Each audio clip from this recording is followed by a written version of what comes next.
লিল্লাহে তাকবীর, লিল্লাহে তাকবীর, লিল্লাহে তাকবীর। হাজারী সাহেবের আগমন, হাজারী সাহেবের আগমন। প্রিয় ভাইরা, আপনারা জানেন যে আমি প্রতি বিভাগে একবার করে সফর করছি। তো সেই সুবাদে রংপুর বিভাগের প্রোগ্রামটা আমি লালমনিরহাটে দিয়েছি এবং আমি আশ্বস্ত হয়েছিলাম যে লালমনিরহাটের প্রোগ্রাম খুবই গোছালো হবে, সুষ্ঠু হবে, শান্ত হবে। সেটার নমুনা আলামত আমি দেখতে পাচ্ছি আলহামদুলিল্লাহ। সবাই খুবই সুশৃঙ্খল, লক্ষ লক্ষ তাওহীদি জনতা। পেছনে অনেকে জায়গা পায় নাই, কিন্তু কোনো আওয়াজ নাই, সবাই দাঁড়িয়ে আছে। এলইডি স্ক্রিন আছে, আপনারা স্ক্রিনে দেখতে পাচ্ছেন আলহামদুলিল্লাহ। আমি সবাইকে দেখতে পাচ্ছি, মাশাআল্লাহ মাশাআল্লাহ। শান্ত হয়ে আপনারা বসুন। অল্প কিছু সময় কথা বলার সুযোগ আমি পাবো, যেহেতু আমি হেলিকপ্টারে করে এসেছি। হেলিকপ্টারগুলোর আবার একটা পলিসি আছে, সানসেটের আগে, সূর্য ডোবার আগে তাদেরকে এয়ারপোর্টে আবার ল্যান্ড করতে হয়। এখানে 3:30টার মধ্যে আমাকে উঠে যেতে হবে। আমি যদি বারবার আপনাদেরকে থামাতে থাকি, শান্ত হতে বলি এবং এগুলোতেই যদি আমরা সময় নষ্ট করে ফেলি, তাহলে এই যে বিশাল মহাসমাবেশ, বিশাল আয়োজন, যেখানে 2-4টা আমি বার্তা দিতে চাই, এগুলো ব্যাহত হবে। লালমনিরহাটের ছেলেরা খুব ভদ্র, শান্তশিষ্ট। আসার পর থেকে আমাকে রিসিভ করা থেকে শুরু করে, স্টেজে আনা থেকে শুরু করে, এবং আলহামদুলিল্লাহ তরুণ জেনজি শ্রোতাদেরকে আমি দেখতে পাচ্ছি, তারা খুবই কোঅপারেটিভ। সহযোগিতা করার, কোঅপারেট করার, অ্যাসিস্ট করার মানসিকতা আমার ভাইদের আছে আলহামদুলিল্লাহ আলহামদুলিল্লাহ। আমি চাইবো আমরা একটু নীরব নিস্তব্ধ পরিবেশ তৈরি করার একটু চেষ্টা করব। প্রচণ্ড রোদ, আপনাদের যেমন কষ্ট হচ্ছে আমারও কষ্ট হচ্ছে। ওনারা বলেছিল স্টেজকে সরাবে, উপরে পর্দা দিবে। আমি বললাম দরকার নাই, দরকার নাই। যেই পরিস্থিতিতে আছি আমরা বসি, শান্ত হইতে হবে। এখানে আমি শান্ত হইতে বলবো, ভলান্টিয়ার্সরা মাইক নিয়ে শান্ত হইতে বলবে, আমাদের সম্মানিত উপস্থাপক উনি শান্ত হইতে বলবে। এগুলোর অপেক্ষায় না থেকে নিজ দায়িত্বে আমরা সবাই শান্ত থাকি, যাতে লালমনিরহাটের এই প্রোগ্রাম একটা ইতিহাস হয়ে থাকে বাংলাদেশে। ঠিক কিনা বলেন? যখন আমি সময় দিব, শাউট করতে বলবো, নয়েজ করতে বলবো, তখন নয়েজ করতে হবে আওয়াজ করে। আর যখন কথা বলবো তখন একেবারে চুপ থাকতে হবে, একেবারে চুপ। মাশাআল্লাহ, হ্যাঁ ঠিক আছে, একেবারে চুপচাপ, একেবারে চুপচাপ থাকতে হবে। ধুলা উড়ানো যাবে না, সামনে আগানো যাবে না। নিজের সুবিধা, নিরাপত্তা বুঝতে হবে। এটা কোনো রাজনৈতিক সমাবেশ না। এখানে লাফালাফি, চিৎকার চেঁচামেচি, হাত দেখানোর দরকার নাই। হাত দেখানোর পর্ব শেষ। এখানেও ঠান্ডা হয়ে গেছে, মাশাআল্লাহ। হ্যাঁ মাশাআল্লাহ। আমাদের ভলান্টিয়ার্স ভাইরা, আমাদের স্বেচ্ছাসেবক ভাইরা, আইন শৃঙ্খলা রক্ষাকারী ভাইরা অনেক চেষ্টা করতেছে, মাশাআল্লাহ। Very good. I am very happy to C this scenario, মাশাআল্লাহ আলহামদুলিল্লাহ। আমি একটু দেখতে চাই যে রংপুর বিভাগের কে কোন জেলা থেকে আপনারা এসেছেন। কুড়িগ্রাম থেকে কারা এসেছেন দেখি? কুড়িগ্রাম, মাশাআল্লাহ মাশাআল্লাহ। আচ্ছা, গাইবান্ধা জেলার কে আসছেন? গাইবান্ধা, হ্যাঁ মাশাআল্লাহ।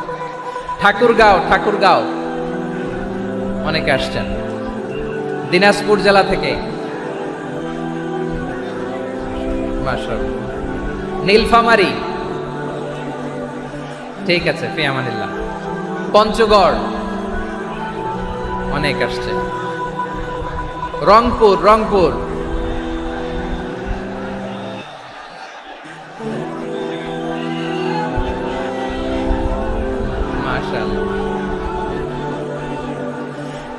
মাশাআল্লাহ, ঠিক আছে। লালমনিরহাটের কারা দেখি? লালমনিরহাট,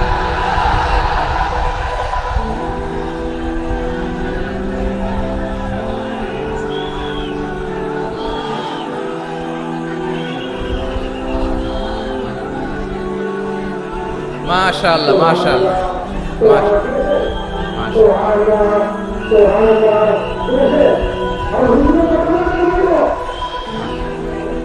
ঠিক আছে ঠিক আছে। আচ্ছা, এই রংপুর বিভাগের বাইরে থেকে অন্য জেলার কারা কারা আসছেন দেখি? তাও আছে অনেকে, মাশাআল্লাহ। ঠিক আছে ঠিক আছে। আজকের প্রোগ্রামে উপস্থিত আছেন প্রধান অতিথি হিসেবে অধ্যক্ষ আসাদুল হাবিব দুলু ভাই, সাংগঠনিক সম্পাদক বিএনপি, জাতীয় নির্বাহী কমিটির সভাপতি, জেলা বিএনপি লালমনিরহাট। বিশেষ অতিথি হিসেবে আমাদের অনেক ভাইরা এসছেন, সবাইকে শুকরিয়া জানাই। সভাপতিত্ব করছেন জনাব আব্দুল হাকিম। আইন শৃঙ্খলা বাহিনী, প্রশাসন, ভলান্টিয়ার্স, শুনেছি আমি প্রায় 5,000 ভলান্টিয়ার্স আপনারা নিয়োগ দিয়েছেন। আলহামদুলিল্লাহ, আলহামদুলিল্লাহ। অনেক গোছালো প্রোগ্রাম। আমার প্রাণ ঢালা ভালোবাসা জানবেন, আমার হৃদয়ের গহীন থেকে ভালোবাসা নেবেন, শুভেচ্ছা জানবেন সবাই। ঠিক আছে, ঠিক আছে। প্রিয় ভাইরা, আমরা আর কাল বিলম্ব না করে মূল আলোচনায় চলে যেতে চাই। আজকে যে টপিকের উপর আমি কথা বলবো, টপিকটা হচ্ছে peaceful coexistence and communal harmony, শান্তিপূর্ণ সহাবস্থান এবং সাম্প্রদায়িক সম্প্রীতি। আমাদের বাংলাদেশে সাম্প্রদায়িক সম্প্রীতি আছে না নাই? আবহমান কাল থেকে আমরা মুসলিম, হিন্দু, বৌদ্ধ, খ্রিস্টান, পাহাড়ি, নৃগোষ্ঠী মিলেমিশে একাকার, আমরা সবাই মিলে বাংলাদেশ। আওয়াজ করে বলেন ঠিক কিনা? আমাদের পারস্পরিক সম্প্রীতি, ভালোবাসা, সৌহার্দ্যপূর্ণ আচরণ, বোঝাপড়া, এটা বেশ মজবুত, বেশ মজবুত। তবে মাঝে মাঝে আমাদের এই সম্প্রীতির ভেতরে অনেকে ফাটল ধরাতে চায়। আমরা যে সুখে আছি, শান্তিতে আছি, এটা অনেকের ভালো লাগে না, ঠিক কিনা বলেন? আমাদের মধ্যে সাম্প্রদায়িক সম্প্রীতি, সৌহার্দ্যপূর্ণ আচরণ, ভালোবাসা, এটা আবহমান কাল ধরে আছে। তার প্রমাণ, আমরা তাফসিরুল মাহফিলের আয়োজন করলে আমাদের হিন্দু ভাইরা ডিস্টার্ব করে না, ঠিক কিনা? এবং আমি যদি বলি হাত তোলেন, হিন্দু ধর্মের কারা কারা এসেছেন, কত শত কত হাজার যে হাত উঠবে, আপনি অবাক হয়ে যাবেন। আমি চাচ্ছি না হাত উঠাতে। খুলনাতে সর্বশেষ যে আমি প্রোগ্রাম করে গেলাম, সেখানে কয়েকশো হিন্দু ভাই আসছে আমাদের আলোচনা শুনতে। আলহামদুলিল্লাহ। অনেক বৌদ্ধরা আসে, অনেক খ্রিস্টানরা আসে। এবার সফরেও অনেক হিন্দু ভাইরা আমার সাথে দেখা করেছে। তারা বলেছে, হুজুর আমরা আপনার আলোচনা শুনি। আলহামদুলিল্লাহ বলেন। So it's our responsibility to present our religion to our non-Muslim brothers and sisters. আমাদের অমুসলিম ভাই বোনদের কাছে ইসলামের সৌন্দর্য তুলে ধরা, এটা আমাদের দায়িত্ব। We all are the ambassador of Islam. আমরা প্রত্যেকে দায়িত্বশীল, আমরা প্রত্যেকে এক একজন ইসলামের অ্যাম্বাসেডর। আলহামদুলিল্লাহ বলেন। এজন্য এমনভাবে দ্য বিউটি অফ ইসলাম, ইসলামের সৌন্দর্য আমাদেরকে ফুটিয়ে তুলতে হবে, যাতে করে নন মুসলিমরা শাহাদা পড়ে, কালিমা পড়ে মুসলমান হয়ে যায়। অনেক নন মুসলিম ভাই বোন আমাদের হাতে শাহাদা পড়ে, কালিমা পড়ে মুসলমান হয়েছে, অনেক। সো আমরা যেন ইসলামের বিউটিটাকে তুলে ধরতে পারি এবং এই যে সম্প্রীতি, এটাকে যেন আমরা অটুট রাখতে পারি। আদতে আদতে বাংলাদেশের ইতিহাস বলে আমাদের দেশে কোনো দাঙ্গা নাই। আছে? লালমনিরহাটের ভাইয়ের আওয়াজ করে বলেন, আমাদের দেশে হিন্দু মুসলিম দাঙ্গা আছে? আমরা ভাই ভাই, আওয়াজ করে বলুন তো, আমরা কি ভাই ভাই? কিন্তু কিছু দুষ্ট লোক আছে, তারা আমাদের সম্পর্কের মধ্যে ফাটল ধরাতে চায়, ঠিক কিনা বলেন? মাঝে মাঝে ঝগড়া লাগাতে চায়। দেখবেন পত্রপত্রিকায় দেখা যায় বিভিন্ন ধর্মীয় উপাসনালয়গুলোতে হামলা চালানো হয়। এগুলো রাজনৈতিক উদ্দেশ্য প্রণোদিত, এগুলোর সাথে ইসলামের কোনো সম্পর্ক নাই। এজন্য এই দুর্বৃত্তদের ব্যাপারে আমাদের সাবধান থাকতে হবে। আমরা সবসময় যেমনি ঐক্যবদ্ধ, ইউনাইটেড, আমরা যদি এরকম ইউনাইটেড থাকি, এই সমস্ত দুর্বৃত্তদের কালো হাত ভেঙে দিতে আমাদের 1 ঘন্টাও লাগবে না। চিল্লায় বলো ঠিক কিনা? আমরা সংঘবদ্ধ থাকবো। এই যে আমাদের পিসফুল কোএক্সিস্টেন্স, শান্তিপূর্ণ সহাবস্থান। হিন্দুরা পূজা করে, যেদিন হিন্দুদের পূজা অনুষ্ঠান, আমরা ওই দিন তাফসির মাহফিল করি না, ঠিক কিনা বলেন? যেদিন আমাদের তাফসিরুল কোরআনের প্রোগ্রাম, ওই দিন আমাদের হিন্দু ভাইরা ডিস্টার্ব করে না। সুবহানাল্লাহ। হিন্দুদের পূজা অনুষ্ঠানে মাদ্রাসার ছাত্র যে পাহারা দেয়, গোটা বিশ্বে এরকম দৃষ্টান্ত নজির বিরল, ঠিক কিনা বলেন? আইন শৃঙ্খলা বাহিনীর পাশাপাশি মাদ্রাসার ছাত্ররা যে সেখানে পাহারা দেয়, গোটা পৃথিবীতে এই দৃষ্টান্ত আপনি পাবেন। মাদ্রাসার ছাত্ররা, তারা তো কোরআনের ধারক, তারা হাদিসের ধারক, তারা কেন মন্দির পাহারা দিবে? এই সম্প্রীতিকে ধরে রাখার জন্য, এই সৌহার্দ্যকে ধরে রাখার জন্য, আমাদের পারস্পরিক ভালোবাসাকে অটুট রাখার জন্য। আওয়াজ করে বলতে হবে ঠিক কিনা? এখন বলেন, আমাদের এই ভালোবাসা অটুট থাক, আমরা চাই কি চাই না? আমরা হিন্দু মুসলিম মিলেমিশে শান্তিপূর্ণ সহাবস্থান, সাম্প্রদায়িক সম্প্রীতি। লালমনিরহাটের ভাইয়ের আওয়াজ করে বলুন, এই সাম্প্রদায়িক সম্প্রীতি আমরা চাই কি চাই না? আল্লাহ এই দেশকে তুমি বরকতময় করো, বাংলাদেশকে তুমি শান্তিময় করো। আওয়াজ করে সবাই বলেন আমিন। এই জায়গাটাতে সামান্য একটু আওয়াজ হচ্ছিল, এটাও থেমে গেছে। আলহামদুলিল্লাহ, আলহামদুলিল্লাহ। এখন একেবারে everything is in my control. মাশাআল্লাহ। ঠিক আছে, আমি মূল আলোচনায় যাই। প্রিয় ভাইরা, আমি বলেছিলাম আমার আলোচনার বিষয় হচ্ছে শান্তিপূর্ণ সহাবস্থান, সাম্প্রদায়িক সম্প্রীতি। আমরা দেখব ইসলাম আমাদেরকে কি কি দিক নির্দেশনা দেয়। শান্ত হইতে হবে। খরগোশের কানের মতো কান দুটো আমার দিকে করে রাখেন। আমি এখনো উঠে যাব, হাত নাড়ায় লাভ নাই, আমি উঠে যাব। তাকায় থাকো আর কান খাড়া, আওয়াজ হবে না। হ্যাঁ, মাশাআল্লাহ, মাশাআল্লাহ। ঠিক আছে, আমরা দেখব যে রাসূল সাল্লাল্লাহু আলাইহি ওয়াসাল্লাম এই পিসফুল কোএক্সিস্টেন্সের জন্য আমাদের কি শিখিয়েছেন, কি কি গাইডলাইন দিয়েছেন। আমরা 1, 2, 3, 4 করে এগুলো আপনাদের সাথে শেয়ার করব। আমি আপনাদের খেদমতে সূরাতুল আনআমের 108 নম্বর আয়াত তেলাওয়াত করেছি। এখানে আল্লাহ রাব্বুল ইজ্জা ওয়াল জালাল তিনি ইরশাদ করছেন, ওয়ালা তাসুব্বুল্লাযীনা ইয়াদউনা মিন দুনিল্লাহি ফায়াসুব্বুল্লাহা আদওয়ান বিগাইরি ইলম কাযালিকা যায়্যান্না লিকুল্লি উম্মাতিন আমালাহুম সুম্মা ইলা রাব্বিহিম মারজিউহুম ফায়ুনাব্বিউহুম বিমা কানু ইয়ামালুন। রব্বুল আলামিন বলেন, গোলাম ও আমার ইমানদার বান্দারা শোনো শোনো, ও আমার বিশ্বাসী বান্দারা শোনো শোনো। লা তাসুব্বুল্লাযীনা ইয়াদউনা মিন দুনিল্লাহ ফায়াসুব্বুল্লাহা আদওয়ান বিগাইরি ইলম। ও আমার বিশ্বাসী বান্দারা, যারা আল্লাহকে ব্যতি রেখে, আল্লাহকে বাদ দিয়ে অন্য উপাস্যকে ডাকে, দেবীর পূজা করে, দেবতাদের পূজা করে, তোমরা খবরদার তাদের গালি দিও না। আওয়াজ করে বলেন, কি দিও না? আল্লাহ বলেন, ও বিশ্বাসীরা শোনো, যারা আল্লাহকে বেছে রেখে দেব দেবীর পূজা করে, অন্য উপাস্যের পূজা করে, তাদেরকে ডাকে, ওই দেবতাদেরকে তোমরা গালি দিও না। যদি ওই দেবতাদেরকে গালি দাও তাহলে ভুলবশত, শত্রুতাবশত তারা তোমাদের রব আল্লাহকে গালি দেবে। ঠিক কিনা? তোমরা যদি তাদের দেবতাদের গালি দাও, ওরা রেগে তোমার আল্লাহরে গালি দিবে, তাহলে আল্লাহরে গালি খাওয়ানোর কারণ হয়ে গেলাম আমি। ঠিক কিনা বলেন?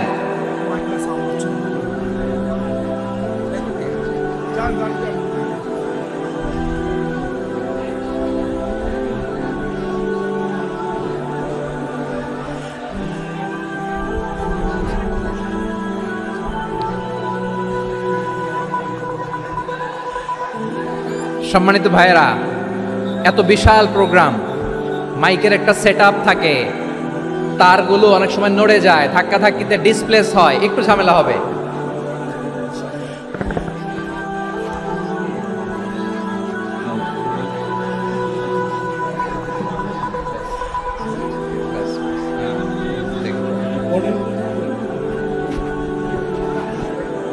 ঠিক আছে,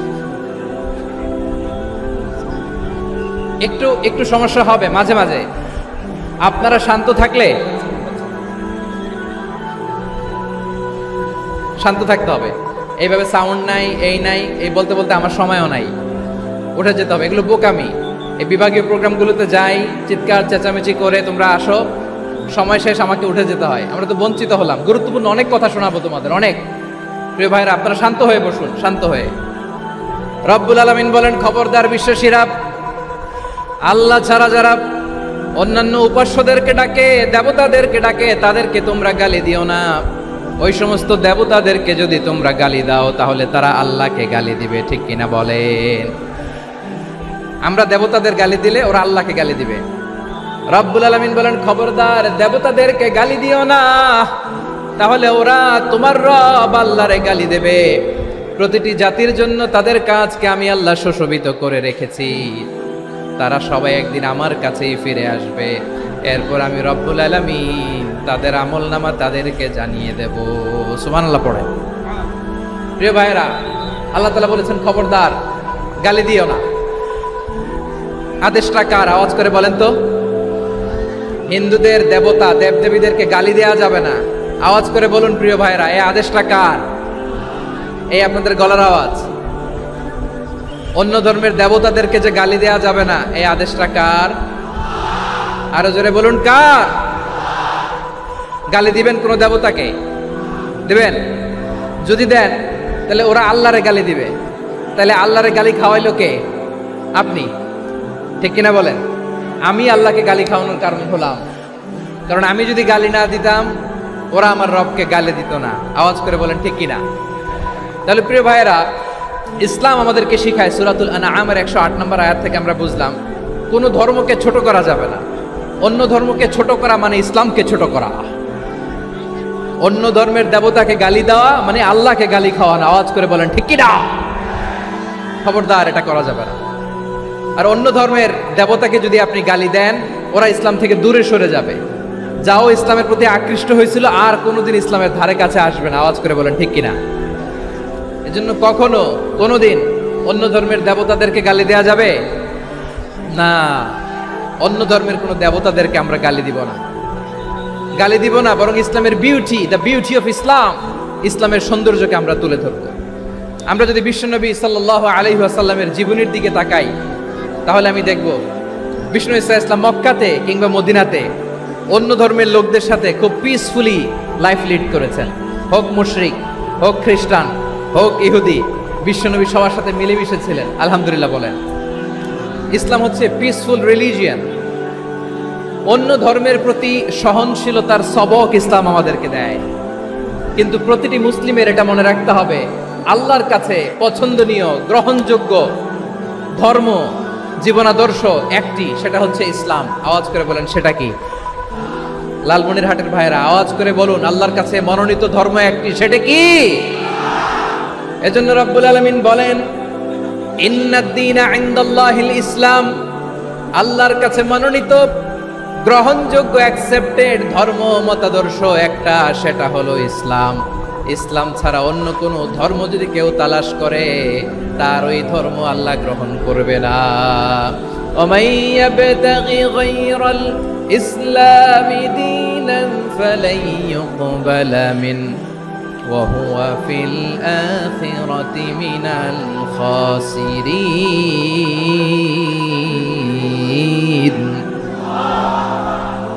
Whoever seek anything except Islam, that won't be accepted from him, and he will be loser in the day of judgment. কিয়ামতের দিন ইসলাম ছাড়া কেউ যদি অন্য কোনো ধর্ম তালাশ করেছে দুনিয়াতে, তার এই মতাদর্শ গ্রহণ করা হবে না। and he will be loser, সে হবে লুজার, ক্ষতিগ্রস্ত। হাই হাই কোম্পানির ম্যানেজার, ওর আমও শেষ, সালাও শেষ। আওয়াজ করে বলেন ঠিক কি না? এজন্য ইসলাম পেয়ে আমরা খুশি না বেজার? প্রত্যেক নামাজ শেষে আমরা আল্লাহরে বলি, আল্লাহ রাদিতু বিল্লাহি রাব্বা ওয়া বিল ইসলামি দীনা ওয়া বি মুহাম্মাদিন নাবিয়ান ওয়া রাসূলা। ও আল্লাহ, তোমারে রব হিসেবে পেয়ে আমরা খুশি। ও আল্লাহ, ইসলামকে ধর্ম হিসেবে পেয়ে আমরা খুশি। বিশ্বনবীকে আমাদের রাসূল পেয়ে আমরা খুশি। ঠিক কিনা বলেন? ইসলাম ছাড়া অন্য কোনো ধর্ম আমরা গ্রহণ করব না। ঠিক কিনা বলেন? আল্লাহর কাছে অ্যাকসেপ্টেড রিলিজিয়ান একটা, সেটা ইসলাম।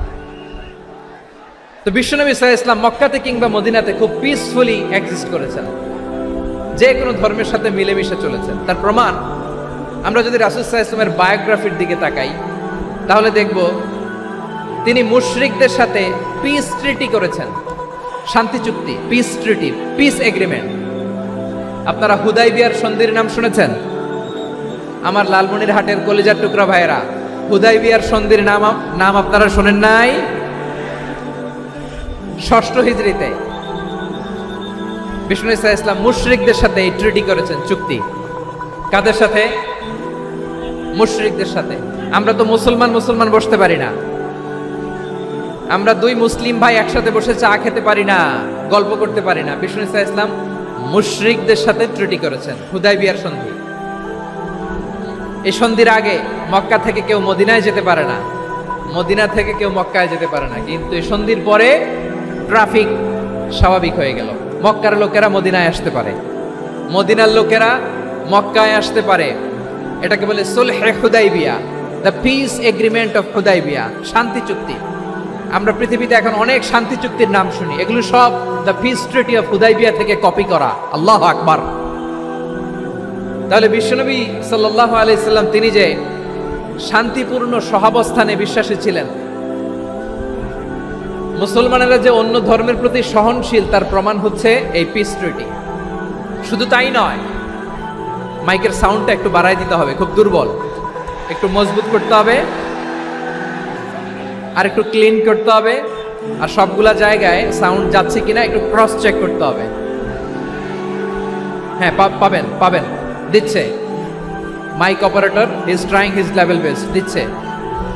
মাইক অপারেটর যিনি আছেন, প্রতিটি জায়গায় প্রতিটি সাউন্ড বক্সে যেন আওয়াজ পাওয়া যায়, একটু ক্রস চেক করেন, সাউন্ডটাকে একটু স্ট্রং করে দেন। হ্যাঁ, ঠিক আছে, মাশাআল্লাহ। এদিকে তাকান, এদিকে।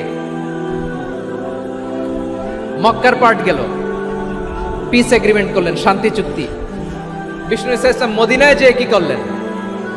মদিনায় যে বিষ্ণু ইসলাম মদিনা চার্টার করলেন, মদিনা সনদ, সাহিফাতুল মদিনা, এটার বলে মদিনা চার্টার।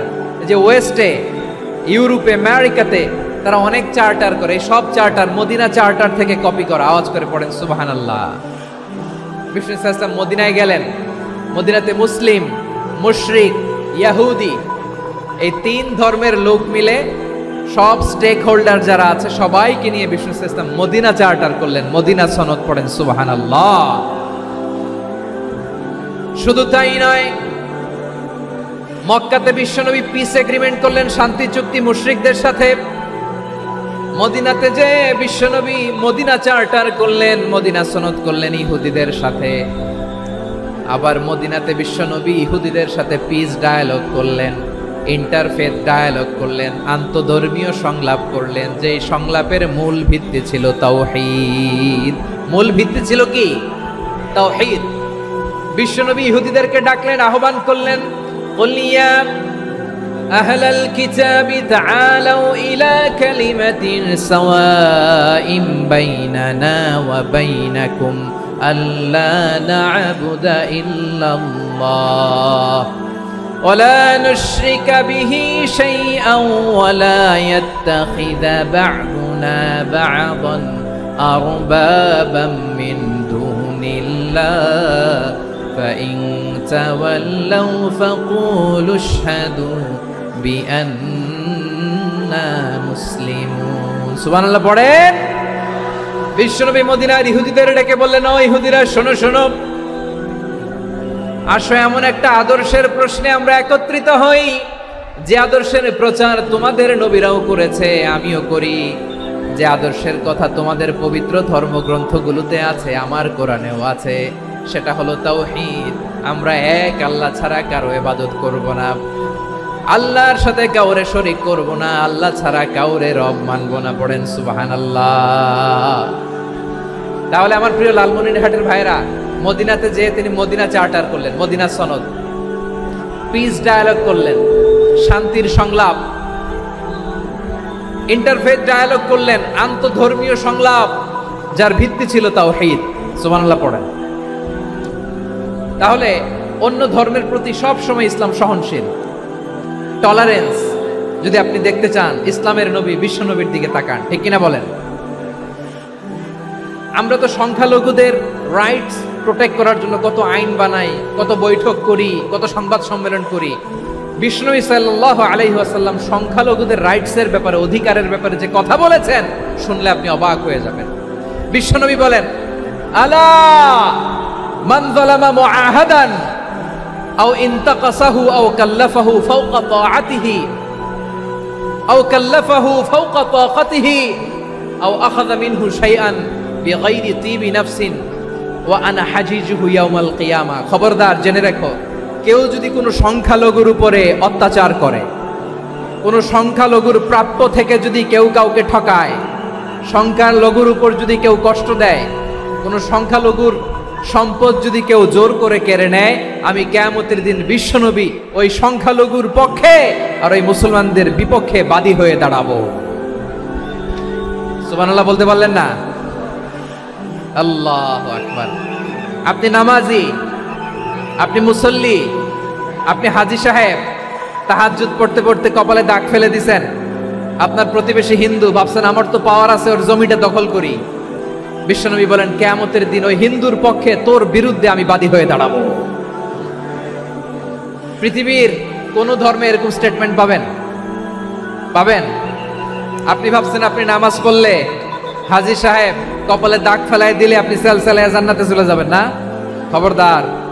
বিশ্বনবী বলেন কোন সংখ্যালঘুর উপর যদি কেউ আক্রমণ করে, তার প্রাপ্য তাকে না দিয়ে যদি তাকে ঠকায়, তার উপর জুলুম করে, তার সম্পদ যদি কেড়ে নেয়, আমি নবী, তুমি মুসলিম হইতে পারো, মুসল্লি হইতে পারো, তার পক্ষে তোমার বিপক্ষে আল্লাহর দরবারে বাদী হয়ে দাঁড়াবো।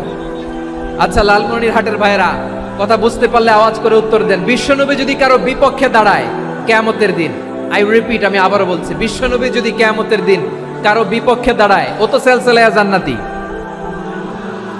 তাই না? জান্নাতি না? যে নবীর সুপারিশ ছাড়া জান্নাতের গেটও দেখা যাবে না, ওই নবী যদি বলে তোর বিপক্ষে আমি বাদী হয়ে দাঁড়াবো, ওই জান্নাতে আর ঢোকার কোনো সুযোগ আমাদের থাকবে? এখানেই শেষ না আমার প্রিয় লালমনিরহাটের ভাইয়েরা, এখানেই শেষ নয়। বিশ্বনবী বলেন মান কাতালা মুআহাদান, বুখারীর বর্ণনা, মান কাতালা মুআহাদান লাম ইয়ারাহ রাইহাতাল জান্নাহ। কেউ যদি, কোনো মুসলিম যদি অন্যায়ভাবে কোনো সংখ্যালঘুকে হত্যা করে, কোনো হিন্দুকে হত্যা করে, কোনো বৌদ্ধরে হত্যা করে, অন্যায়ভাবে কোনো মুসলিম যদি কোনো সংখ্যালঘুরে হত্যা করে, জান্নাতে যাওয়া তো দূরের কথা, ওই মুসলিম জান্নাতের ঘ্রাণও পাবে না। সেই বুখারীর বর্ণনা, মান কাতালা মুআহাদান লাম ইয়ারাহ রাইহাতাল জান্নাহ ওয়া ইন্না রিহাহা লা ইউজাদু মিন মাসিরাতি 40 আমা। যে জান্নাতের ঘ্রাণ 40 বছর দূরের রাস্তা থেকেই পাওয়া যায়। সুবহানাল্লাহ পড়েন। প্রিয় ভাইরা, এখান থেকে জান্নাতে পৌঁছতে লাগবে 40 বছর। এত দূর, কত বছর? সবাই বলেন কত বছর? এখান থেকে জান্নাতে পৌঁছতে লাগবে 40 বছর। এত দূরে থাকতেই জান্নাতের ঘ্রাণ আপনার নাকে এসে ধাক্কা মারবে।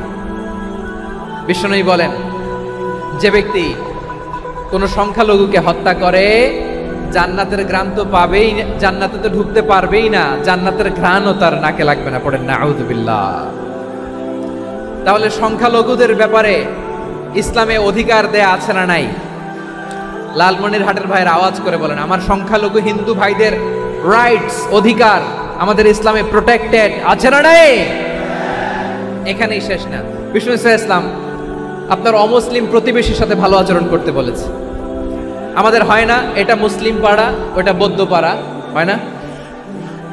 অনেক সময় হয় না এটা আমাদের মুসলিম পাড়া, ওইটা হিন্দু পাড়া, এরকম আছে না নাই? লালমনিরহাটে নাই না? আছে? হিন্দু যদি আপনার প্রতিবেশী হয় কি করবেন? ওরে কষ্ট দিবেন নাকি? কেন? ও তো হিন্দু, ও তো আমার আল্লাহরে ডাকে না, ওরে কষ্ট দিলে জায়েজ হবে না? খবরদার।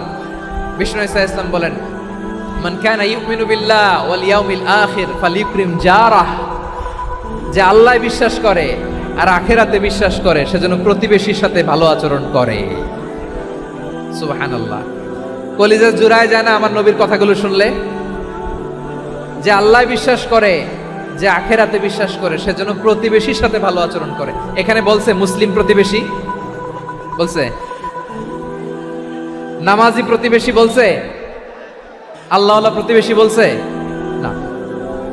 প্রতিবেশী আস্তিক হোক নাস্তিক হোক, প্রতিবেশী মুমিন হোক মুশরিক হোক, প্রতিবেশী হইলেই তার সাথে ভালো আচরণের দরকার আছে না নাই? আমার প্রিয় লালমনিরহাটের ভাইয়েরা, বিষ্ণু ইসলাম ওনার ইহুদি প্রতিবেশীদের দেখাশোনা করতেন। আওয়াজ না শোনা যাক, আমারও তো দেখা যায়, আমারও তো দেখা যায়। তাকায় থাকেন, তাকায় থাকলে সওয়াব হবে। কোরআনের কথা যেখান থেকে হয় এদিকে তাকায় থাকলেই বরকত। তাকায় থাকেন। জি জি, মাইক, আমি তার মাইক ঠিক করতে আসি না এদিকে, এই মাইক ঠিক করব, ওই মাইক ঠিক করব, ওদিকে পাইলট বলবে হুজুর চলে আসেন। জি বসুন বসুন, মাশাআল্লাহ। হ্যাঁ, খুব শান্ত, ঠিক আছে। পুলিশ ভাইরা না খেয়ে দিনরাত আপনারা যাতে সুশৃঙ্খল একটা প্রোগ্রাম উপহার পান, এটাই চেষ্টা করতেছে। আপনাদেরকে কষ্ট দিতে আসে নাই, একটু একটু সহযোগিতা করেন। জি মাশাআল্লাহ, হ্যাঁ ঠিক আছে। আমার প্রিয় ভাইরা, প্রতিবেশী আস্তিক হোক নাস্তিক হোক, মুসলিম হোক হিন্দু হোক, তার সাথে ভালো আচরণ করতে হবে। বিষ্ণু ইসা ইসলাম ওনার ইহুদি প্রতিবেশীর বাসায় যেতেন। কোন প্রতিবেশী? ইহুদি। আওয়াজ করে বলেন, কোন প্রতিবেশী? ইহুদি। এক ইহুদি কিশোর বিষ্ণু ইসা ইসলামের খেদমত করতে, ইহুদি ছেলে আমার নবীর খেদমত করতো, তারা ছিল নবীর প্রতিবেশী। তো অনেক দিন হয় ইহুদি ছেলেটা আসে না। বিষ্ণুনবী খোঁজ দিলেন, ঘটনা কি? একটা ইহুদি ছেলে না আমার খেদমতে আসতো, ছেলেটা কই? খোঁজ নিয়ে জানলেন ছেলেটা অসুস্থ। বিষ্ণু ইসা ইসলাম ওই ইহুদির বাড়িতে চলে গেলেন ওই ছেলেটাকে দেখা করার জন্য, ভিজিট করার জন্য। সুবহানাল্লাহ পড়বেন না? গেলেন, যে দেখে ইহুদি ছেলেটা মুমূর্ষ, জান জান যায় যায় ভাব, বিছানায় পড়ে আছে, তার বাবা দাঁড়ানো। বিশ্বনবী তার মাথার পাশে বসলেন, মাথায় হাত বুলিয়ে দিলেন, আর ছেলেটাকে বললেন, আসলিম, হে ইহুদি ছেলে, আসলিম, ইসলাম ধর্ম গ্রহণ করো। তো ছোট্ট ছেলে ভাবে আমরা ইহুদি, এখন ইসলাম ধর্ম গ্রহণ করলে আব্বা যদি বকা দেয়। ফানাযারা ইলা ওয়াজহি আবি, ছেলেটা তার বাবার চেহারার দিকে তাকালো, দেখে আব্বা কি কয়। আব্বা যদি বলে তাইলে ইসলাম ধর্ম গ্রহণ করবে। ইহুদি ছেলেটা তার বাবার দিকে যখন তাকালো, ওর বাবা বলে, আতি আবুল কাসিম, আবুল কাসিম যা বলে তাই করো। আবুল কাসিম হচ্ছে বিষ্ণু ইসা ইসলামের একটা কুনিয়াত, উপনাম। আমার রাসূলের বড় ছেলের নাম ছিল কাসেম। যেমন দেখবেন আমাদের এলাকায় কারো ছেলের বড় ছেলের নাম যদি হয় আব্দুল্লাহ, এরা আব্দুল্লাহর বাপ বলে ডাকে। কারো বড় মেয়ের নাম যদি হয় ফাতেমা, এরা কি ডাকে? ফাতেমার বাপ বলে না? তো বিষ্ণু ইসা ইসলামের বড় ছেলের নাম ছিল কাসেম। ইহুদি বাবা বলল, আতি আবুল কাসেম, আবুল কাসেম যা বলে তাই শোনো, মানে মোহাম্মদ যা বলে তাই শোনো। এই কথা শুনে ছেলে সাহস পাইছে, ছেলে আবার পড়তে আরম্ভ করলো, আশহাদু আল্লাহ ইলাহা ইল্লাল্লাহ ওয়া আশহাদু আন্না মুহাম্মাদার রাসূলুল্লাহ, পড়েন আল্লাহু আকবার। বিশ্বনবীর আহ্বান শুনে ওই আহ্বানে সাড়া দিয়ে ইহুদি ছেলে শাহাদা পড়ে মুসলমান হয়ে গেল। তার হৃদয়টারে ঈমানের নূর দিয়ে আলোকিত করে দিল কে? প্রিয় ভাইরা, এবার রাসূল সাল্লাল্লাহু আলাইহি ওয়াসাল্লাম বের হয়ে আসলেন ঘর থেকে, আর বললেন, আলহামদুলিল্লাহিল্লাযী আনকাযাহু মিনান নার, প্রশংসা সে আল্লাহর, যে আল্লাহ জাহান্নামে চলে যাচ্ছিল প্রায় এমন একটা লোককে মুহূর্তের মধ্যে কালেমায়ে শাহাদাতের বদৌলতে জান্নাতি বানায় দিলেন। আওয়াজ করে পড়েন সুবহানাল্লাহ। এই হাদিস থেকে আমরা কি শিখলাম? What is the moral of the story? এক নম্বর স্টোরি হলো, প্রতিবেশী ইহুদি হোক হিন্দু হোক, যাবেন, সুসম্পর্ক রাখবেন, উপহার দিবেন, বিপদে পাশে দাঁড়াবেন, তাইলেই তো আপনাদের প্রতি, মুসলমানদের প্রতি তারা আকৃষ্ট হবে, ঠিক কিনা বলেন? আপনি যদি হিন্দুদের সাথে বৌদ্ধদের সাথে নাই মিশেন, নাস্তিকের কাছে নাই যান, তো ইসলামের সৌন্দর্যটা ওরা বুঝবে কেমনে? আমার অনেক হিন্দু পরিচিত ভাই আছে, ওরা আমাদের ইফতারির প্রোগ্রামে এসে একসাথে ইফতারি করে। অনেক মদখোর আমার সাথে বসে একসাথে ডিনার করে, হাফ প্যান্ট পরা, গলায় স্বর্ণের চেইন, হাতে স্বর্ণের ব্রেসলেট, আইসা আমার সাথে ডিনার করছে, আছে এরকম। গাঁজাখোর, আমি বলে আসো, welcome welcome to my dinner, আসো বসো, বসলেই তো আমি ওর ডিএনএ, চিন্তার ডিএনএ চেঞ্জ করে দেওয়ার সুযোগ পাবো, চিল্লায় বলো ঠিক কি না? আসতে হবে আমার কাছে। Our door is open, the door of Islam is open 24/7। সব সময় আমাদের ইসলামের দরজা আমার অমুসলিম ভাইদের জন্য খোলা আছে না নাই? এই হাদিস থেকে দুইটা শিক্ষা। এক নম্বর শিক্ষা, প্রতিবেশী মুসলিম হোক অমুসলিম হোক, যান, অসুস্থ হইলে একটু আপেল নিয়ে যান, আঙ্গুর নিয়ে যান, কমলা নিয়ে যান, তাদের সাথে ভালো আচরণ করেন। ইসলামের বিউটি দেখে, সৌন্দর্য দেখে অবাক হবে, নসিব ভালো হলে কোনোদিন কালিমা পড়ে মুসলমান হয়ে যাবে, ঠিক কিনা বলেন? তাহলে অমুসলিমের সাথে ভালো সম্পর্ক। বিশ্বনবী ইহুদির বাড়িতে গেলেন, ইহুদির বাড়ি, আর আমার মুসলমান ভাই আমার কাফের বলে, এরকম আছে না নাই? মুসলিমরা দেখতে পারে না, সহ্য করতে পারে। বিশ্বনবী সাল্লাল্লাহু আলাইহি ওয়াসাল্লাম ইহুদির বাড়িতে গেলেন, এটা একটা শিক্ষা। আরেকটা শিক্ষা হলো, ভাইরা ধাক্কা মেরে এসে সামনে এসে কি লাভ? প্রোগ্রাম তো শেষ হচ্ছে, এখনই শেষ হচ্ছে। তো এই যে আমাদের বকশি ভাই ওয়াদা নিল, হাত তোলালো, মিম বলে এত কথা বললো, তো আমি জেলায় জেলায় যে খালি হাত নাড়াই তোমাদের জন্য নাকি? হ্যাঁ, হাত নাড়াই শুধু, এই ধাক্কাইতে ধাক্কাইতে এদিকে এসে হাত নাড়াইতেছে। হয়েছে তো, দেখলাম তো, ঠিক আছে, মাশাআল্লাহ, অনেক সুশৃঙ্খল, অন্যান্য যে কোনো জেলার জন্য সুশৃঙ্খল। আমার দিকে তাকাও, আমার দিকে তাকাও, ঠিক আছে। এই যে দাঁড়িয়ে আছে, একটা ছেলে নড়ে না, দেখছেন? মাশাআল্লাহ, মাশাআল্লাহ, মাশাআল্লাহ। হ্যাঁ, এইভাবেই। আর কয়েকটা মজাদার কথা আছে, শোনো। এই হাদিস থেকে আমাদের শিক্ষা হলো, আমার প্রতিবেশী যেই ধর্মের হোক আমি সম্পর্ক রাখবো। অসুস্থ হলে যাব, কি বলেন ভাইরা? যাবেন না? যাবেন না আপনারা? আচ্ছা, 2 নম্বর শিক্ষা হলো, বিষ্ণু ইসা ইসলামের খাদেম ছিল ইহুদি, এতদিন খেদমত করলো, একদিনও বিশ্বনবী ওরা কালিমার দাওয়াত দেয় নাই। কারণ কি? বিশ্বনবী একটা ভালো সময়ের অপেক্ষা করতেছিলেন, প্রপার টাইমিং। দাঈর কাজ হচ্ছে দাঈ ইলাল্লাহ, সে হচ্ছে সুযোগ সন্ধানী। দাঈ সুযোগ খোঁজে, কখন দাওয়া দিলে ব্যাটে বলে হবে, ঝোপ বুঝে কোপ মারে, ঠিক কিনা বলেন? বিষ্ণু ইসলাম ভালো সময়ের অপেক্ষা করতেছিলেন, দেখি ভালো সময় আসুক আসুক আসুক আসুক। আস্তে আস্তে এমন সময় আসছে, ছেলে এবার মুমূর্ষ। অসুস্থ ব্যক্তির হৃদয় অত্যন্ত নরম থাকে। হসপিটালে যখন কেউ যায় তার হৃদয়টা বড্ড নরম থাকে, মৃত্যুর ভয়ে তার অন্তরটা নরম থাকে, ঠিক কিনা বলেন? এই প্রপার টাইমিং এর অপেক্ষা করতেছিলেন। যখনই টাইমিং পেয়েছেন, দাওয়াত দিলেন, পড়ো লা ইলাহা ইল্লাল্লাহ, সুবহানাল্লাহ পড়েন সবাই।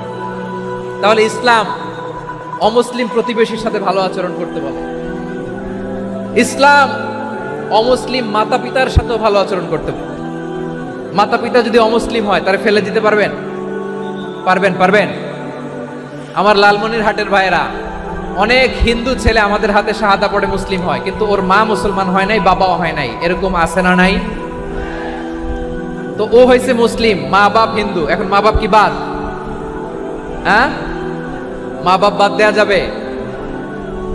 যেই মা আপনারে 9 মাস 8 মাস পেটে ধারণ করলো, আপনার মায়ের নার ছেঁড়া ধন, আপনি ওই মারে বাদ দিতে পারবেন? যে মায়ের বুকের তাজা দুধ খেয়ে আপনি আজকে বাড়ন্ত তাজা তরতাজা, ওই মারে বাদ দেয়া যাবে?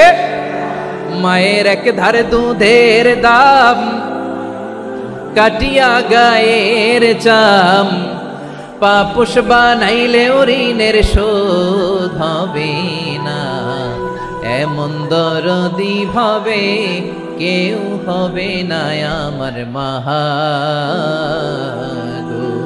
মায়ের এক ধারে দুধের দাম, কাটিয়া গায়ের চাম, পাপুষ বানাইলে ঋণের শোধ হবে না।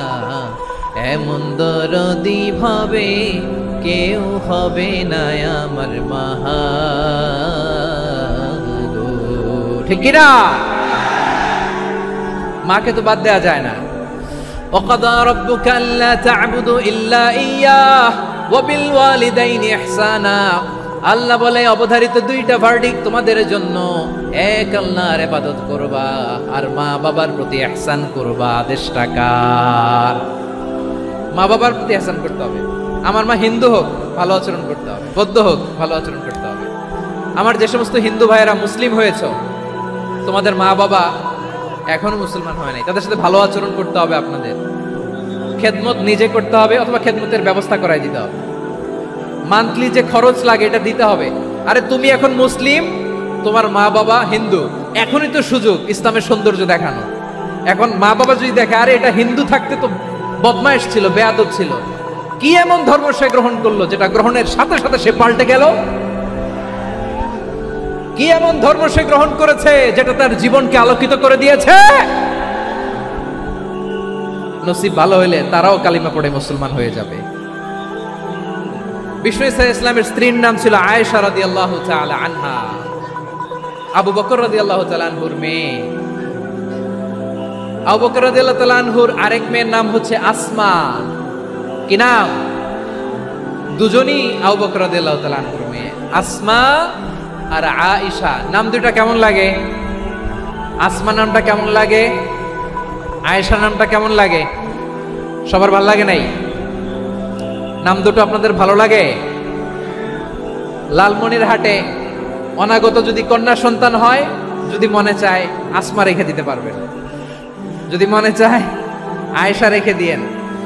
দেশে বিদেশে এয়ারপোর্টে রাস্তাঘাটে শুধু বলে হুজুর একটা নাম দেন, আমার ছেলের একটা নাম দেন, মেয়ের একটা নাম দেন। তো আমার মনে আছে যশোরের 8 দিনের মাহফিলে আমি একটা দুইটা নাম দিয়েছিলাম। আজকে লালমনিরহাটের এই প্রোগ্রামে কন্যা সন্তান যদি হয় 2টা নাম দিলাম, আসমা কিংবা আয়েশা। ইনশাআল্লাহ পড়েন। 2জন বোন, এক মায়ের না, বাবা এক মা 2জন। আয়েশা রাদিয়াল্লাহু তাআলা আনহার মায়ের নাম উম্মে রুমান, আর আসমা রাদিয়াল্লাহু তাআলা আনহার মায়ের নাম কুতাইলা বিনতে আব্দুল উজ্জা। আবু বকর রাদিয়াল্লাহু তাআলা আনহু 4টা বিয়ে করেছিলেন। তো একই ঘটনা ঘটেছে এই ফ্যামিলিতে। আসমা ইসলাম ধর্ম গ্রহণ করে মুসলিমা, কিন্তু তার মা কুতাইলা মুশরিকা। আই রিপিট, বোঝার জন্য আমি আবারও বলি, আসমা রাদিয়াল্লাহু তাআলা আনহা মুসলিমা, আর আসমার মা কুতাইলা, আওয়াজ করে বুঝে থাকলে বলেন, আসমার মা মুশরিকা। তার মানে মেয়ে মুসলিম, মা অমুসলিম, ভেজাল আছে না নাই? কিন্তু কুতাইলা আর ধৈর্য ধারণ করতে পারে না। নার ছেড়া ধন, কলিজার টুকরা ধন, কলিজার টুকরা সন্তান আসমারে দেখতে বড্ড মন চায়। সাইয়েদনা আসমা রাদিয়াল্লাহু তাআলা আনহা মক্কা থেকে হিজরত করে মদিনায় চলে গেলেন। হুদাইবিয়ার পর যখন মক্কা মদিনা ট্রাফিক স্বাভাবিক হলো, মক্কার লোক মদিনায় যায়, মদিনার লোক মক্কায় আসে। কুতাইলা কলিজার টুকরা সন্তান আসমারে দেখার জন্য কিছু উপহার নিয়ে বিশাল মরুপথ পাড়ি দিয়ে মক্কা থেকে মদিনায় যায়। সুবহানাল্লাহ বলেন। এখন মা আসছে মেয়ের সাথে দেখা করতে, মেয়ে তো আর দেখা দেয় না। মেয়ে ভাবছে আমার মা তো মুশরিকা, অপবিত্রা, তার সাথে কি দেখা দেয়া যাবে? বিশ্বনবীর দরবারে চলে গেলেন। সুবহানাল্লাহ বলেন। কি সৌভাগ্যবান ছিল তারা, মাসলা জানার দরকার হলেই নবীর দরবারে চলে যেত। ঘরে বউয়ের সাথে ঝগড়া হলে নবীর দরবারে চলে যেত। অনেক সাহাবী বলে আমার পেটে ক্ষুধা লাগলো আমি নবীর কাছে চলে যেতাম, কারণ নবীর চেহারার দিকে তাকালেই আমার পেটের ক্ষুধা মিটে যেত। সাইয়েদনা আসমা রাদিয়াল্লাহু তাআলা আনহা বিশ্বনবীর কাছে চলে গেলেন, যে বললেন ইয়া রাসূলুল্লাহ ইয়া হাবিবাল্লাহ ইন্না উম্মি কাদিমাতুন ইলাইয়া ওয়া হিয়া রাগিবা। আমার মা মক্কা থেকে অনেক দূর মরুর পথ পাড়ি দিয়ে উপহার সামগ্রী নিয়ে মদিনায় আমার সাথে দেখা করতে এসেছে গো নবী। আমার জানতে বড্ড ইচ্ছে হয় আমি আমার মুশরিকা মায়ের সাথে একটু দেখা করতে পারবো কিনা। আফা আসিলুহা, আগে যেমনি আমি আমার মায়ের সাথে ভালো আচরণ করতাম, যেমনি আমি আমার মায়ের সাথে সদাচরণ করতাম গো নবী, এখন আমি মুসলিমা মা মুশরিকা, এখনো কি আগের মতো সদাচরণ করতে পারবো নাকি? বিশ্বনবী বললেন নাম সিলিহা, হ্যাঁ রে আসমা, অবশ্যই অবশ্যই, আগে ঠিক যেমন তুমি তোমার মায়ের সাথে ভালো আচরণ করতে, এখনো তেমনি আগের মতো ভালো আচরণ করবা। আওয়াজ করে পড়েন সুবহানাল্লাহ। কি ইসলাম আমরা পেয়েছি, কত ব্রড মাইন্ডেড আমাদের ইসলাম, কত ওপেন মাইন্ডেড ইসলাম, কত ওপেন আপ করতে পারে, চিন্তা করতে পারেন। বিষ্ণু বললেন হ্যাঁ অবশ্যই, নাম সুলিহা, আগে যেমনি ভালো আচরণ করছো আসমা, এখন ওইরকমই করো, পারলে আরো বাড়াই করো। সুবহানাল্লাহ বলেন। তাহলে আমার যে হিন্দু ভাইয়েরা, হিন্দু বোনেরা, ইমানের বদৌলতে দৌলতে আপনি ধন্য হয়েছেন, আপনার আম্মা আব্বা এখনো মুসলমান হয় নাই, তাদের জন্য দোয়া করেন, তাদের জন্য দোয়া করেন, আল্লাহ যেন তাদেরকেও ইমানের দৌলত দান করে। আমরা সবাই পড়ি আমিন, আরো জোরে পড়েন আমিন। এখন বলেন ইসলাম কি ন্যারো মাইন্ডেড রিলিজিয়ান না ব্রড মাইন্ডেড? লালমনিরহাটের যুবক ভাইরা আওয়াজ করো, ইসলাম কি ন্যারো মাইন্ডেড না ব্রড মাইন্ডেড? কতটা ব্রড মাইন্ডেড দেখেন। বিশ্বনবী সাল্লাল্লাহু আলাইহি সাল্লাম অমুসলিমরা যদি নবীকে উপহার দিত, ওই উপহারও বিশ্বনবী গ্রহণ করতেন। সুবহানাল্লাহ পড়েন। আপনার অমুসলিম বন্ধু যদি উপহার দেয় সেটাও আপনি নিতে পারবেন, যেটা নেওয়া জায়েজ। কিন্তু আপনার বন্ধু যদি আপনার মদের বোতল দেয়, নিতে পারবেন? হ্যাঁ, মদের বোতল দিলে পারবেন। আপনার বন্ধু যদি আপনার পর্ক দেয়, পর্ক, শুকরের গোশত মিশ্রিত কোনো খাবার, ওটা নিতে পারবেন না। হালাল যে কোনো জিনিস নিতে পারবেন। বিশ্বনবী সাল্লাল্লাহু আলাইহি ওয়াসাল্লাম অমুসলিমদের দেয়া হাদিয়া গ্রহণ করতেন। কেমন নবী ছিলেন, আমার নবীরে চিনে নেন, আমার নবীর অ্যাটিটিউড জেনে নেন। বিশ্বনবী সাল্লাল্লাহু আলাইহি ওয়াসাল্লাম যখন কোনো জনপদে যেতেন 3টা অপশন নিয়ে যেতেন। প্রিয় ভাইয়ের আওয়াজ করে বলতে হবে, কোন জনপদে গেলে আমার নবীর অপশন থাকতো কয়টা? আমার মতো 3 আঙ্গুল উঁচু করে দেখান। আর বলুন, আমার নবী কোন জনপদে গেলে কয়টা অপশন নিয়ে যেতেন? 1 নাম্বার অপশন আসলিম তাসলাম। নতুন এলাকায় গেলে বলতেন আসলিম তাসলাম, ইসলাম ধর্ম গ্রহণ করো, শান্তিতে থাকবা, আমার ভাই হয়ে যাবো, আমরা ভাই ভাই। ইসলাম মানো, আমরা ভাই ভাই। অপশন নাম্বার কত? 1। যদি বলে না ইসলাম মানবো না, ওকে, অপশন নাম্বার 2, মুসলিম হওয়ার দরকার নাই, লা ইকরাহা ফিদ্দিন, ইসলামে কোনো বাড়াবাড়ি নাই। খ্রিস্টান আছো থাকো, বৌদ্ধ আছো থাকো, ইহুদি থাকতে চাও থাকো, কিন্তু আমরা যেহেতু রিজিওনাল সুপার পাওয়ার, আমাদের আন্ডারে থাকো, ট্যাক্স দিয়া থাকো, এটার বলে জিজিয়া। আলেম যারা আছেন বুঝবেন এটার আরবিতে কি বলে, জিজিয়া। You pay us the tax, we will give you the security. তোমরা ট্যাক্স দিবা, আমরা সিকিউরিটি দিব, আমাদের আওতায় থাকবা, কেউ তোমাদেরকে আক্রমণ করতে পারবে না, আমরা নিরাপত্তা দিব। সুবহানাল্লাহ বলেন। এটা অপশন নাম্বার কত? আচ্ছা, বুঝে থাকলে বলেন 1 নাম্বার অপশন কি ছিল? ইসলাম। ইসলাম মানো, শান্তিতে থাকবা, ভাই ভাই, আমরা ভাই ভাই। অপশন নাম্বার 2, ট্যাক্স দাও, আমরা নিরাপত্তা দিব, মুসলিম হওয়া লাগবে না। এখন 1 নাম্বারও মানে না, 2 নাম্বারও মানে না, মুসলিম হবো না, ভালো, খ্রিস্টান থাকো, ট্যাক্স দাও, আমরা সিকিউরিটি দিব না, এইটাও মানি না। বিষ্ণু বলেন তাহলে তলোয়ার আমাদের আর তোমাদের মাঝে ফয়সালা করবে। মুসলিমও হবো না, ট্যাক্স দিবা, নিরাপত্তা দিব, আমরা সুপার পাওয়ার, আমাদের আন্ডারে থাকবে, এইটাও না। তাহলে তোমাদেরকে তো আমরা বিশ্বাস করতে পারি না, কখন না কখন বিশ্বাসঘাতকতা করো, কার সাথে মিলে হাত মিলাও, তলোয়ার আমাদের মাঝে ফয়সালা করবে। তখন তিনি জেহাদের সশস্ত্র সংগ্রামের ঘোষণা দিতেন। সুবহানাল্লাহ পড়েন। দেখেন, পশ্চিমারা জেহাদকে এইভাবে চিত্রায়িত করে না। ওরা জেহাদ বলতে বুঝায় তলোয়ার, হাত কাটো, গলা কাটো, না, জেহাদ সশস্ত্র সংগ্রাম 3 নম্বরে। অধিকাংশ ক্ষেত্রেই বিশ্বনবীর সুন্দর আচরণ দেখে, আরে আমার নবীর যে নুরানি চেহারা, অনেকে তো কেবল সিরেফ চেহারাটা দেখেই কালিমা পড়ে মুসলমান হয়ে গিয়েছে। যারা মুসলিম হয় নাই তারা তাদের ইসলামেই বলবৎ ছিল, ট্যাক্স দিয়ে ইসলামের আন্ডারে ছিল। যারা এটাও মানে নাই ওইটাও মানে নাই, তাদের বিরুদ্ধে জেহাদ। বিষ্ণু ইসলাম 7ম হিজরিতে যখন খায়বার বিজয়ের পরে ইসলাম রিজিওনাল সুপার পাওয়ার হিসেবে আত্মপ্রকাশ করলো, বিশ্বনবী চিঠি লিখলেন অন্যান্য সুপার পাওয়ারের কাছে, রাষ্ট্রীয় চিঠি লেখে এক রাষ্ট্রপ্রধান আরেক রাষ্ট্রপ্রধানের কাছে, ঠিক কিনা বলেন? জানেন না আপনারা? এই যে 24-এর ছাত্র নাগরিক অভ্যুত্থানে, এই অভ্যুত্থান যখন শুরু হয়, আমি তখন সাউথ আফ্রিকাতে, একটা স্ট্যাটাস দিয়েছিলাম, গোটা নয় গোটা দেশ সংস্কার করা লাগবে। শুধু বাংলাদেশ নয়, সারা বিশ্বের বাংলা ভাষাভাষী লোকেরা এই আন্দোলনের সাথে সমর্থন তারা করেছে, এটাকে সাপোর্ট করেছে, তারা সমর্থন দিয়েছে। আমাদের ইউনাইটেড আরব আমিরাতের বাংলাদেশি ভাইয়েরা, তারা সেখানে রাস্তায় নেমে এসেছিল, জানেন? ওইখানে ডেমনস্ট্রেশন করা যায় না, সেখানকার সরকার তাদেরকে যাবজ্জীবন দিয়েছিল। তখন আমাদের এই যে প্রধান উপদেষ্টা ডক্টর মোহাম্মদ ইউনূস সরাসরি G2G বলে, এটারে G2G, government to government, G2G, উনি চিঠি লিখলেন যে তাদেরকে, ইউর হাইনেস, হে সম্মানিত আমির, আপনি আমার এই চিঠির কারণে আমার সম্মানে এই 53 জন বাংলাদেশিকে মাফ করে দেন। এই চিঠির বদৌলতে বেকসুর খালাস পেয়ে গিয়েছিল আমাদের ভাইরা। জানেন না এই ঘটনা আপনারা? তাহলে গভর্নমেন্ট টু গভর্নমেন্ট চিঠি দেওয়া হয়। 7ম হিজরিতে বিষ্ণু ইসলাম সব সুপার পাওয়ারের কাছে চিঠি দিলেন, রোমান সম্রাটের কাছে, পারস্য অধিপতির কাছে, মিশরের অধিপতির কাছে, সবার কাছে চিঠি লিখলেন।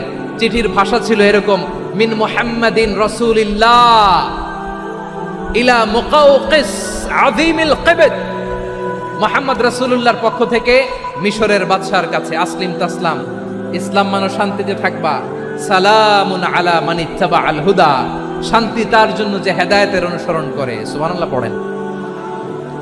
তো এই চিঠি অনেকে ভালোভাবে রিসিভ করেছে, অনেকে এই চিঠি পাওয়ার পরে নবীর কাছে আবার ইন রিটার্ন উপহার পাঠিয়েছে। কি পাঠিয়েছে? উপহার। মিশরের বাদশা মুকাওকিস, তিনি বিশ্বনবীকে বিশাল এক উপহারের ডালি পাঠিয়েছেন। মিশরের বাদশা মুকাওকিস ছিলেন ধর্মে খ্রিস্টান। লালমনিরহাটের ভাইয়েরা আওয়াজ করে বলেন, মিশরের বাদশা ধর্মে কি ছিল? খ্রিস্টান। কি উপহার দিয়েছিল আমার নবীকে? শুনতে মনে চায়? আওয়াজ নাই লালমনিরহাটের গলায়, শুনতে মনে চায়? 1000 স্বর্ণ মুদ্রা, 1000 স্বর্ণ মুদ্রা। 2টা খ্রিস্টান দাসী, একজনের নাম মারিয়া বিনতে শামউন আল কিবতিয়া, আরেকজনের নাম সিরিন বিনতে শামউন আল কিবতিয়া। একজন খ্রিস্টান দাস 20 থান কাপড় জামা বানানোর জন্য, আমরা নবী যেন সেলাই করে জামা বানাতে পারে এজন্য 20 থান কাপড়, 20 থান ফাইন গার্মেন্ট, সুবহানাল্লাহ পড়বেন না? এরপরে একটা গাধা যেটার নাম ছিল উফাইর, আর একটা খচ্চর, এটার নাম ছিল দুলদুল। খচ্চর চিনেন? গাধা আর ঘোড়ার ক্রসিং এ যে প্রাণীটা দুনিয়াতে আসে এটার খচ্চর বলে। তো এই যে সুপার পাওয়ার, খ্রিস্টান বাদশার কাছে নবী চিঠি লিখলেন, ওই খ্রিস্টান বাদশা আমার নবীকে উপহার দিল, বিশ্বনবী এই উপহারগুলো সানন্দে গ্রহণ করেছে। সুবহানাল্লাহ পড়বেন না? তাহলে অমুসলিম কেউ যদি আপনাকে উপহার দেয়, হালাল উপহার হলে আপনি গ্রহণ করতে পারবেন। অনুরূপভাবে পারস্যের বাদশা, রোম সম্রাট বিশ্বনবীকে উপহার পাঠিয়েছেন, আমার নবী সবগুলো উপহার গিফট গ্রহণ করেছেন। সুবহানাল্লাহ বলেন। তাহলে প্রিয় লালমনিরহাট, আওয়াজ করে বলুন, ইসলাম কি ন্যারো মাইন্ডেড রিলিজিয়ন না ব্রড মাইন্ডেড? আম্মাজান আয়েশার কাছে মাসালা জানতে চায় মেয়েরা, হে আম্মাজান, অগ্নি উপাসকেরা তাদের ঈদের দিন নওরোজের সময় আমাদেরকে পাখি দেয়, নেওয়া যাবে? উনি বললেন, ওরা জবাই করে দিলে নেওয়া যাবে না, কিন্তু ওরা যদি ফলমূল এরকম খাবার দেয় এগুলো নেওয়া যাবে। তার মানে অমুসলিমদের দেয়া উপহার এটা গ্রহণ করা যায়। সুবহানাল্লাহ বলেন। শুধু তাই নয়, বিষ্ণু ঈসা ইসলাম অমুসলিমদের সাথে আর্থিক লেনদেনও করেছেন, ফিনান্সিয়াল ডিলিং করেছেন। অমুসলিমদের সাথে প্রয়োজনে আপনি ফিনান্সিয়াল ডিলিং করতে পারবেন। আমরা প্রায় দেখি বাজারের মিষ্টির দোকানগুলো আমার হিন্দু ভাইদের। লালমনিরহাটে মিষ্টির দোকান, দইয়ের দোকান কারা চালায়? হিন্দুরা চালায় না। তারপরে যে বারবার শপ, চুল কাটে যে নাপিত, অধিকাংশ নাপিতের দোকানে কারা? আমার হিন্দু ভাইরা। তা আপনি চুল কাটতে পারবেন কিনা? পারবেন কিনা বলেন? পারবেন। তার দোকান থেকে দই মিষ্টি কিনতে পারবেন কিনা? হ্যাঁ, আমার মুসলিম ভাইয়ের দোকান থাকলে ওইটারে আমি বেশি প্রায়োরিটি দিব, ঠিক কিনা? কিন্তু যদি তাদের সার্ভিস নিতে চান, প্রোডাক্ট নিতে চান, পারবেন। তার দলিল সহিহ বুখারী, আম্মা জান আয়েশা রাদিয়াল্লাহু তাআলা আনহা বলেন, ইশতারা রাসূলুল্লাহ সাল্লাল্লাহু আলাইহি ওয়াসাল্লাম মিন ইয়াহুদিয়িন তুআমান ওয়া রাহানাহু দিরআহু মিন হাদিদ। রাসূল সাল্লাল্লাহু আলাইহি ওয়াসাল্লাম এক ইহুদির কাছ থেকে, কার কাছ থেকে? সবাই বলে নাই কার কাছ থেকে? আমার নবী, পেয়ারা নবী এক ইহুদির কাছ থেকে জব কিনেছিল, জব, বার্লি, যেটা দিয়ে রুটি বানায়। ওই জবের দাম দেওয়ার টাকা পয়সা নবীর কাছে ছিল না, ফলে নবী ওনার একটা পোশাককে মর্গেজ রেখেছিলেন, মর্গেজ, বন্ধক, যে এখন এটার দাম দিতে পারবো না, কয়েক কেজি বার্লি নিয়ে যাই আর বন্ধক হিসেবে আমার জামাটা রেখে গেলাম, যেই দিন দাম দিব ওই দিন জামাটা ছুটায় নিয়ে যাব। সুবহানাল্লাহ পড়বেন না? বাকিতে নিছিলেন, বাকিতে। দিরআহু মিন হাদিদ, লোহার তৈরি বর্ম, মানে যুদ্ধের পোশাক, লোহা দিয়ে বানানো। বিষ্ণুনবী বললেন, কয়েক কেজি জব দাও, টাকাটা পরে দিব, এখন টাকা নাই, বন্ধক হিসেবে, মর্গেজ হিসেবে আমার জামা রেখে গেলাম, যখন টাকা দিব জামা ছুটায় নিব। আওয়াজ করে বলতে হবে সুবহানাল্লাহ। এ থেকে বোঝা গেল অমুসলিমদের সাথে ফিনান্সিয়াল ডিলিং করা যায়, অর্থনৈতিক লেনদেন করা যায়, কেনাবেচা করা যায়, প্রোডাক্ট কেনা যায়। এমনকি আমাদের মসজিদে নববীতে বারান্দায় আপনার একটা অটোমেটিক ফ্লাইং আমব্রেলা দেখছেন? সূর্য যখন বাড়ে মসজিদে নববীর বারান্দায় ইয়ার্ডের মধ্যে অটোমেটিক্যালি কিছু আমব্রেলা আছে, সাঁ করে খুলে যায়, আর সূর্যের তাপ লাগে না। আবার সন্ধ্যাবেলায় এই আমব্রেলাগুলো ওরা ক্লোজ করে ফেলে, দেখেন নাই না? দেখছেন? এই মসজিদে নববীকে সর্বোচ্চ